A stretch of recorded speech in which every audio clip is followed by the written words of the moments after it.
مساء الخير. عندي هنا الدقيق ورشة ملح، بيكنج صودا، زنجبيل، قرفة، بيض وفانيليا وزبدة وسكر بني وعسل، كلها نخلطها مع بعض باليد.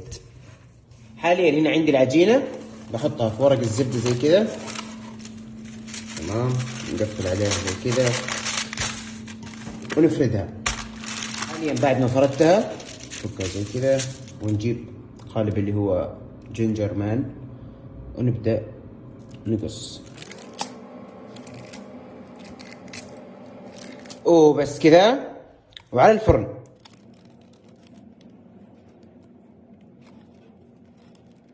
وبس كذا وبالعافية.